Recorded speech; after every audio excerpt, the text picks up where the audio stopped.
होगी बारिश वचन की, फूल खिलेगा सच्चाई का। सत्यम सत्यम सत्यम सत्यम सत्यम सत्यम सत्यम सत्यम।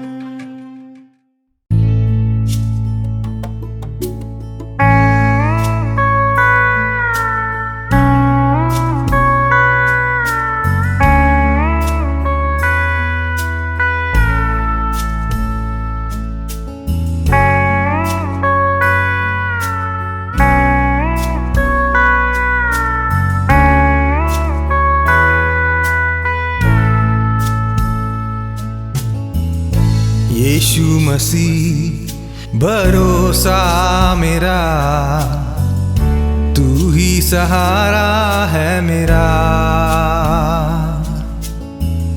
मुश्किल समय में तू ही दिलासा, साथ रहेगा तू सदा। करुणा भलाई तेरी सदा रहेगी मुझ पर। तेरी विश्वास योग्यता देखूंगा मैं उम्र भर। मैं हाथ उठाकर गाऊंगा, यीशु तेरा नाम रहे ऊंचा। मैं हाथ उठाकर गाऊंगा, यीशु तेरा नाम रहे ऊंचा।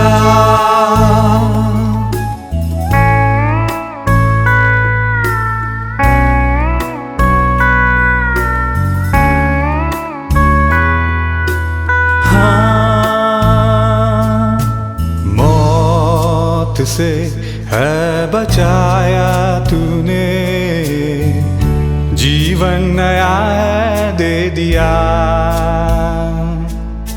नाम लेकर पुकारा मुझे, महिमा से मुझको भर दिया।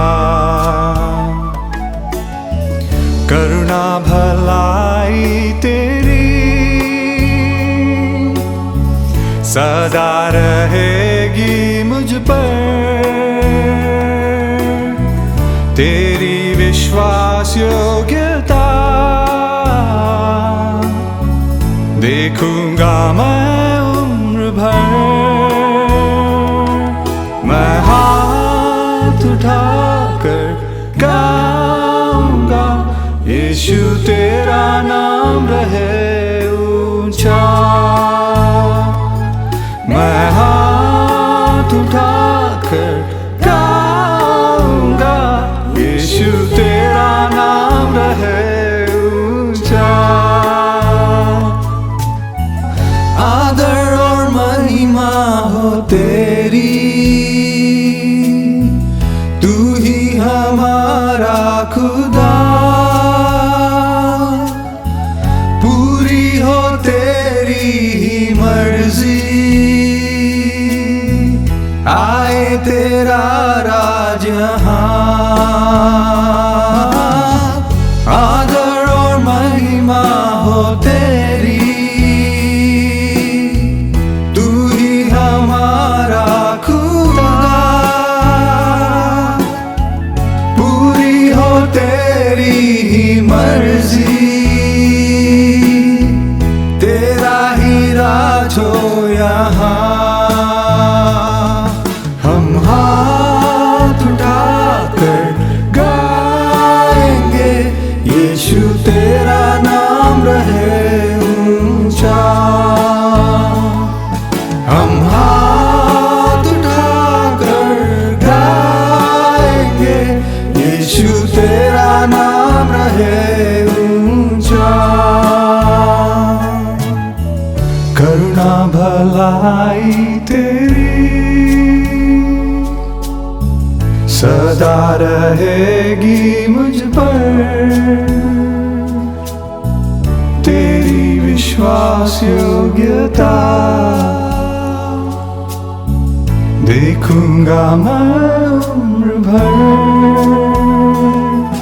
मैं हाथ उठाकर गाऊंगा, यीशु तेरा नाम रहे ऊंचा। मैं हाथ उठाकर गाऊंगा, यीशु तेरा नाम रहे ऊंचा। यीशु तेरा नाम रहे ऊंचा। यीशु तेरा नाम रहे ऊंचा।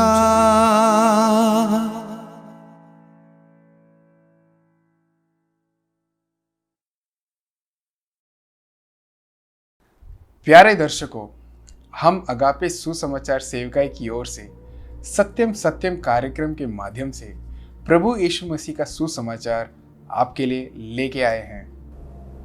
सबको जय मसीह की। हम इस कार्यक्रम के द्वारा परमेश्वर के वचन को आपके सम्मुख लेकर आए हैं। आइए हम परमेश्वर के वचन को ध्यानपूर्वक सुने और उसको अपने जीवन में एक आशीष के रूप में प्राप्त करें। मृत्यु एक ऐसा विषय है जिसके बारे में मनुष्य को ज़्यादा बात करने की इच्छा नहीं होती। मृत्यु एक ऐसा विषय है जो मन में नकारात्मक भावनाओं को लेकर आता है। अगर आप बड़े बड़े लोगों के जीवनी को पढ़ेंगे तो उनके जीवन काल में उन्होंने क्या क्या किया, उस विषय में अनेक बातें बहुत व्यापक रीति में बताई गई है। लेकिन अंत में उनके मृत्यु के बारे में केवल एक पंक्ति में या एक छोटे से पंक्ति में उनके मृत्यु के बारे में उल्लेख किया जाता है। मनुष्य एक साधारण अवस्था में मृत्यु के बारे में बात नहीं करना चाहता। लेकिन जब हम पवित्र शास्त्र बाइबल पढ़ते हैं, हम इसके एकदम विपरीत एक अवस्था को देखते हैं। पवित्र शास्त्र बाइबल में प्रभु यीशु मसीह के मृत्यु के बारे में व्यापक रीति से चर्चा की गई है। प्रभु यीशु मसीह की मृत्यु जो बाइबल का सबसे मुख्य समाचार है, सुसमाचार, उसका केंद्र बिंदु है। यीशु मसीह इस संसार में स्वर्ग की महिमा को छोड़कर आए और हम पापियों के पापों का दंड लेकर क्रूस पर मारे गए, गाड़े गए और तीसरे दिन मृतकों में से जी उठे। ये जो सुसमाचार है, इसका जो केंद्र बिंदु है वो है यीशु मसीह की मृत्यु। इसलिए जब हम पवित्र शास्त्र बाइबल को पढ़ते हैं, बाइबल की प्रथम पुस्तक से लेकर बाइबल के आखिरी पुस्तक तक मृत्यु के विषय में या यीशु के मृत्यु के विषय में हम किसी न किसी प्रकार के परामर्श को जरूर पढ़ सकते हैं। क्या है प्रभु यीशु मसीह के मृत्यु की खासियत? क्यों प्रभु यीशु मसीह की मृत्यु आम मनुष्यों की मृत्यु जैसी मृत्यु नहीं है? क्या है यीशु मसीह के मृत्यु की खासियत? इस विषय की ओर मैं आपका ध्यान इस संदेश के द्वारा लेकर आना चाहता हूं। आइए हम परमेश्वर के वचन पर मनन करें और जानें क्यों यीशु मसीह की मृत्यु अपने आप में विशेष है, खास है और इकलौती प्रकार की मृत्यु है। सर्वप्रथम पहली जो विशेषता प्रभु यीशु मसीह के मृत्यु के बारे में जो हम पवित्र शास्त्र बाइबल में सीखते हैं वो है प्रभु यीशु मसीह की मृत्यु एक योजना के अंतर्गत हुई मृत्यु थी, एक योजनाबद्ध मृत्यु थी। देखिए, आम जीवन में मृत्यु जो एक मृत्यु की वास्तविकता है वो एक आकस्मिक रीति में होती है। मृत्यु आकस्मिक रीति में हमारे जीवन में आती है। कोई भी मृत्यु की योजना नहीं बनाता। हम में से किसी को मृत्यु का दिन मालूम नहीं है। हमें अपने जन्म का दिन जरूर मालूम होगा, लेकिन हम में से किसी को मृत्यु का दिन मालूम नहीं है, क्योंकि मृत्यु योजनाबद्ध तरीके से नहीं आती, मनुष्य के योजना से नहीं आती, मृत्यु आकस्मिक रीति से आती है। लेकिन जब हम प्रभु यीशु मसीह के मृत्यु के बारे में वचन में सीखते हैं, मनन करते हैं, हम क्या पाते हैं? प्रभु यीशु मसीह की मृत्यु एक आकस्मिक मृत्यु नहीं थी। प्रभु यीशु मसीह की मृत्यु एक योजना के अंतर्गत, योजना के मुताबिक हुई मृत्यु थी।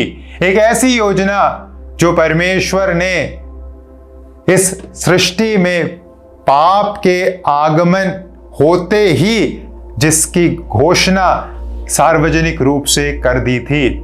आइए हम पढ़ेंगे उत्पत्ति की पुस्तक अध्याय नंबर 3, उसमें 15वां पद। उत्पत्ति की पुस्तक अध्याय नंबर 3 उसका 15 पद। वहां इस प्रकार से लिखा है, और मैं तेरे और इस स्त्री के बीच में और तेरे वंश और इसके वंश के बीच में बैर उत्पन्न करूंगा, वह तेरे सिर को कुचल डालेगा और तू उसकी एड़ी को डसेगा। ये जो वचन है इसे प्रथम सुसमाचार के रूप में जाना जाता है। पवित्र शास्त्र बाइबल में सुसमाचार का पहला जो उल्लेख है वो हम उत्पत्ति 3 के 15 में पढ़ते हैं। और इस उत्पत्ति 3 के 15 का अगर आप संदर्भ जांचेंगे, संदर्भ है प्रथम पाप। आदम और हव्वा को परमेश्वर ने अदन में स्थित वाटिका में रखा। परमेश्वर ने उन्हें हर प्रकार की छूट दी, हर प्रकार के आशीषों को वहां दिया। केवल एक आज्ञा आदम और हव्वा के पास निभाने के लिए प्रभु ने दी, और वो आज्ञा थी, भले और बुरे के ज्ञान के वृक्ष के फल को तू मत खाना, जिस दिन तू खाएगा अवश्य मर जाएगा। लेकिन मनुष्य ने क्या किया हम सबको मालूम है। सर्प या शैतान के बहकावे में आकर आदम की पत्नी हव्वा ने उस वर्जित फल को तोड़ा और खाया और अपने पति को भी दिया, और इस प्रकार से आदम और हव्वा ने पाप किया, परमेश्वर की आज्ञा का उल्लंघन किया और परमेश्वर से मानव जाति दूर चली गई और मृत्यु इस संसार में प्रवेश कर गई। और उसी संदर्भ में, पहले पाप के संदर्भ में यीशु मसीह के मृत्यु की घोषणा परमेश्वर ने की।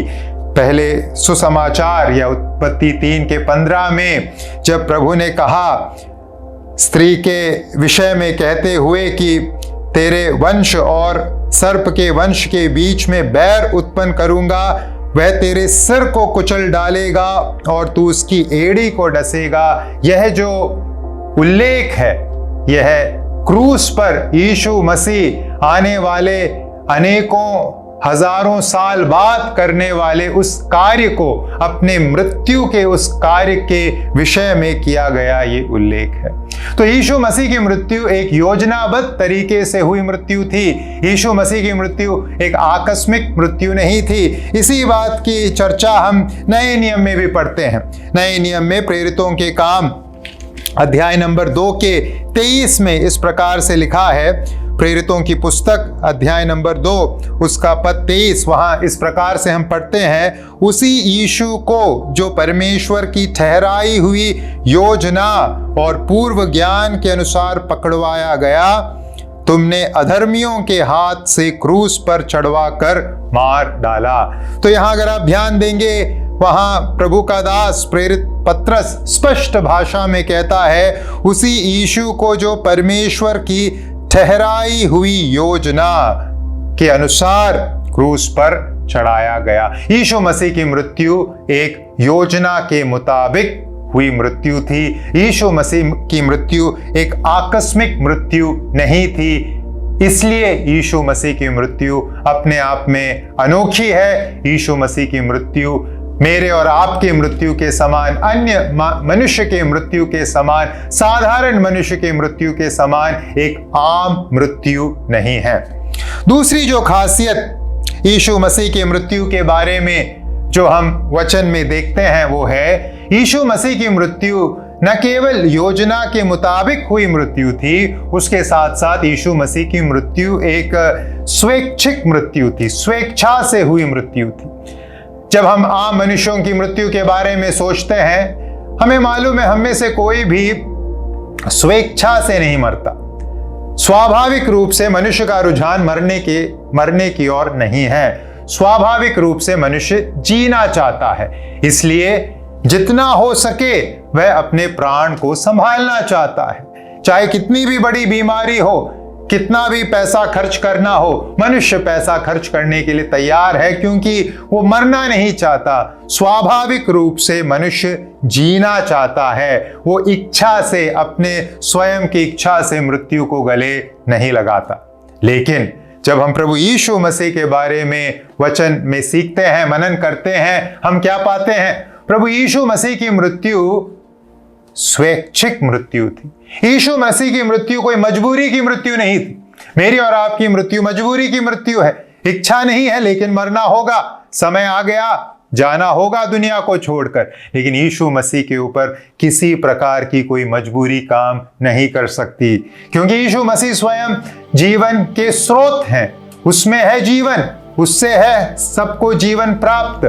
फिर यीशु मसीह की मृत्यु किस प्रकार की मृत्यु थी? मजबूरी की नहीं, स्वेच्छा से यीशु मसीह ने अपने प्राणों को दिया। फिर हम नए नियम में यूहन्ना रचित सुसमाचार उसके 10वें अध्याय में इस कथन को पढ़ते हैं जो प्रभु ने स्वयं अपने मृत्यु के बारे में कही।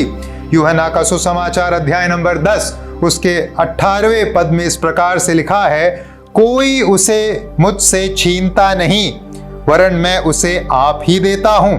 मुझे उसके देने का भी अधिकार है और उसे फिर ले लेने का भी अधिकार है। यह आज्ञा मेरे पिता से मुझे मिली है। प्रभु ने स्पष्ट भाषा में इस बात को कहा, कोई उसे मुझसे छीनता नहीं। अपने प्राणों के बारे में प्रभु यीशु ने कहा, किसी के पास अधिकार नहीं है मुझसे मेरे प्राणों को छीनने का। तो फिर यीशु मसीह की मृत्यु संभव कैसे हुई?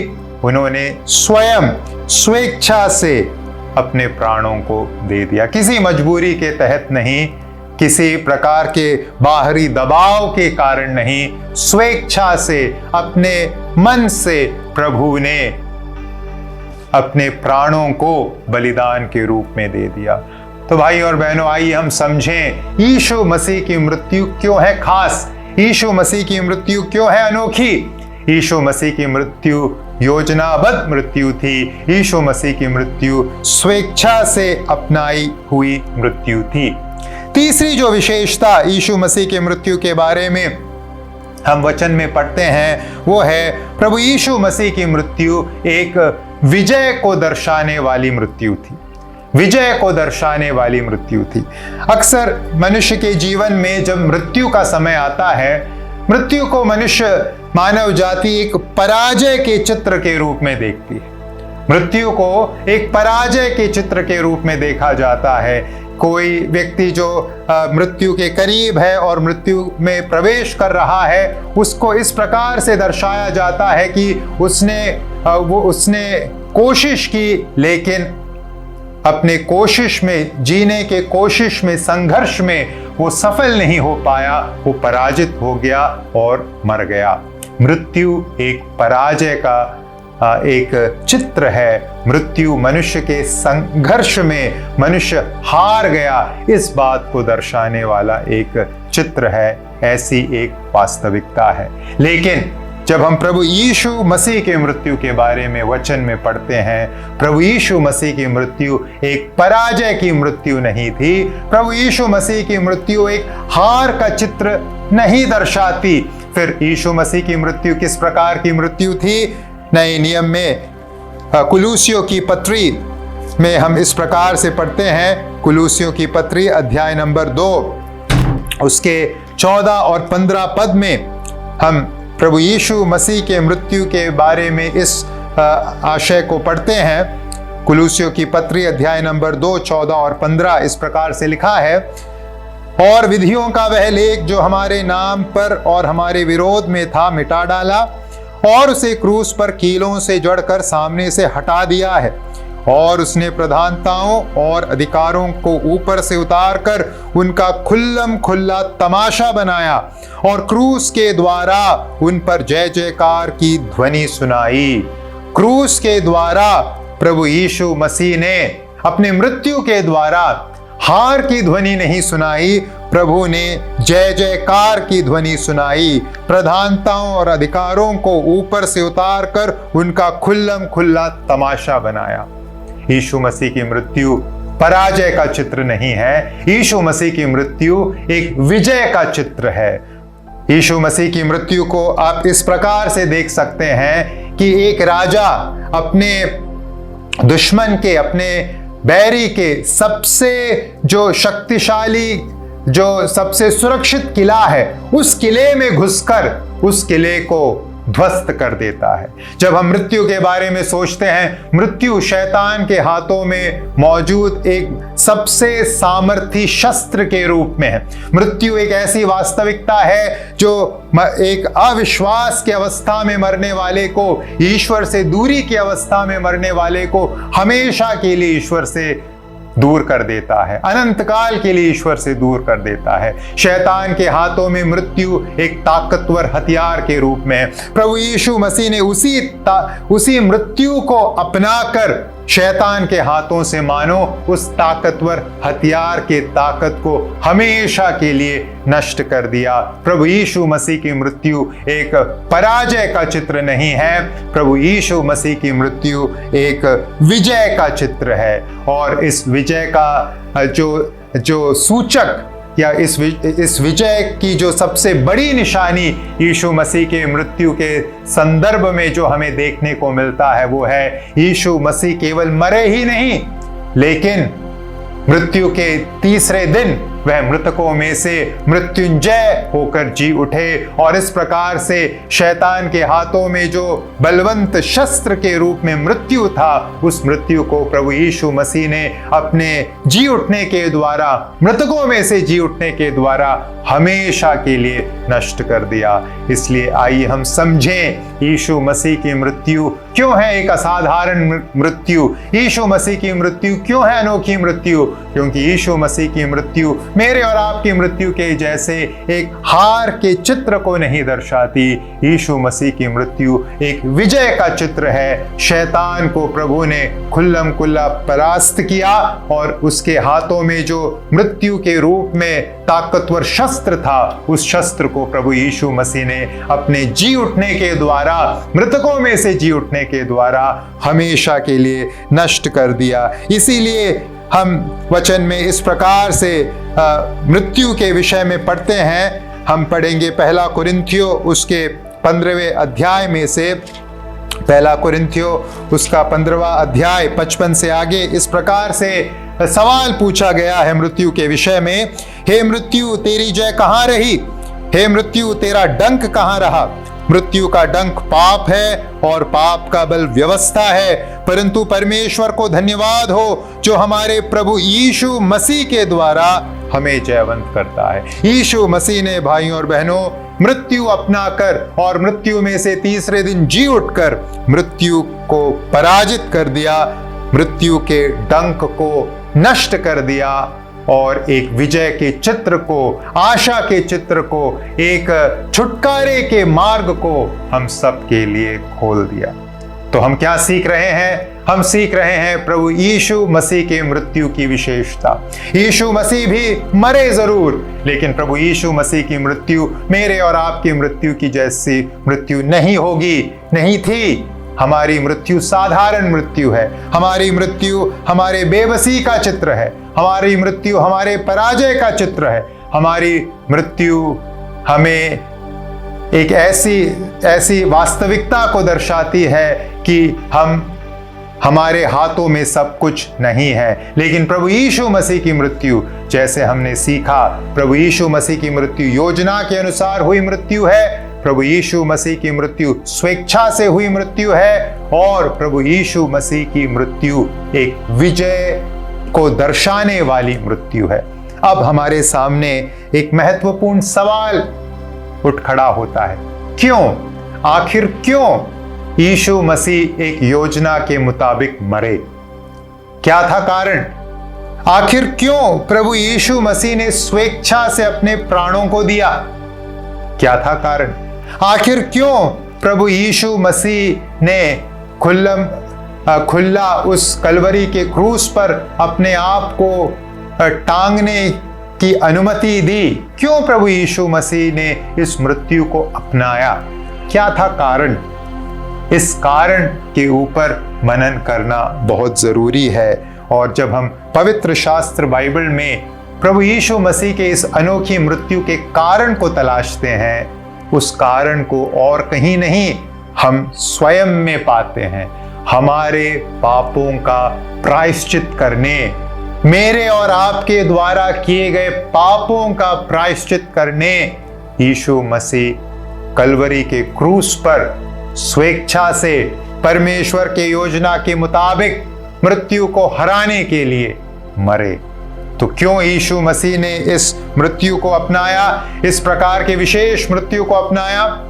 मेरे खातिर, आपके खातिर, मेरे पापों के खातिर, आपके पापों के खातिर, हमें हमारे पापों के जंजाल से छुड़ाने, आजाद करने, बचाने। आइए हम वचन में से पढ़ते हैं इस विषय में। रोमियो की पत्री अध्याय नंबर 3 उसके 25वें पद में हम इस प्रकार से पढ़ते हैं। रोमियो की पत्री अध्याय नंबर 3 उसका 25, वहां लिखा है, उसे परमेश्वर ने उसके लहू के कारण एक ऐसा प्रायश्चित ठहराया जो विश्वास करने से कार्यकारी होता है।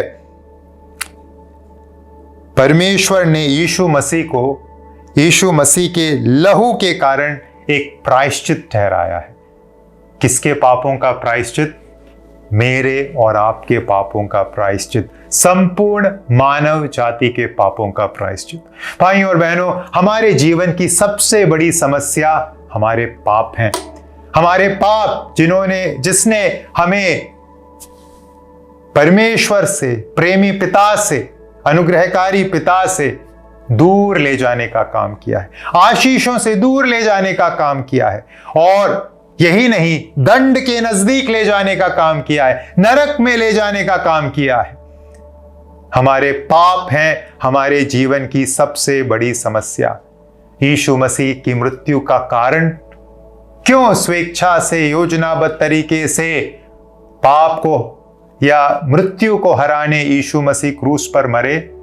ताकि हमारे पापों का प्रायश्चित हो जाए, ताकि हमें पाप क्षमा मिल जाए। लेकिन हमें क्या करना होगा? यीशु मसीह ने मृत्यु का कार्य पूरा कर दिया। यीशु मसीह मृत्यु के बाद तीसरे दिन मृत्युंजय होकर जी भी उठे। मुझे और आपको आज क्या करना है प्रायश्चित पाने के लिए? जो मार्ग यीशु ने तैयार कर दिया है, वचन में लिखा है, विश्वास। विश्वास के द्वारा अनुग्रह ही से तुम्हारा उद्धार हुआ है।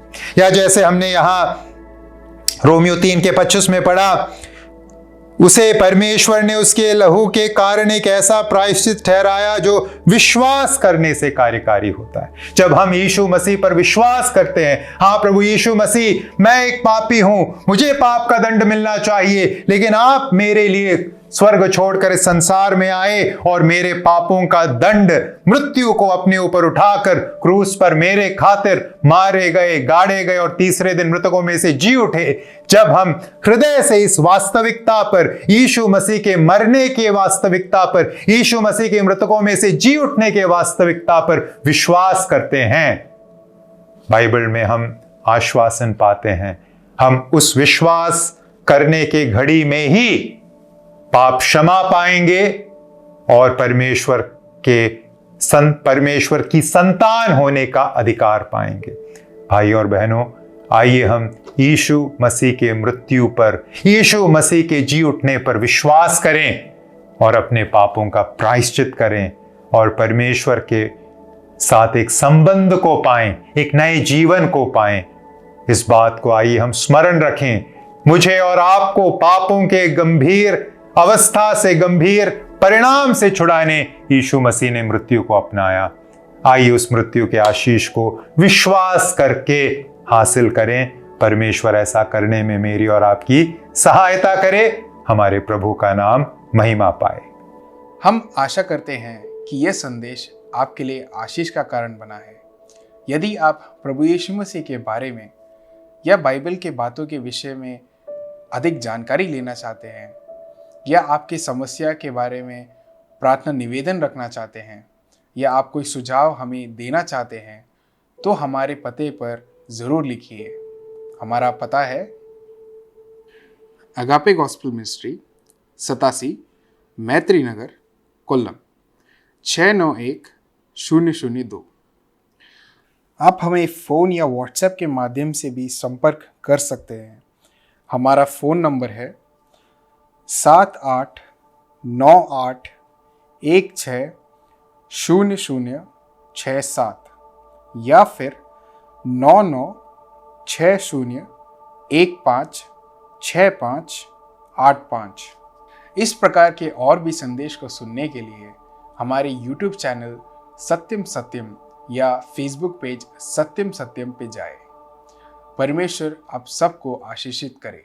होगी बारिश वचन की, फूल खिलेगा सच्चाई का।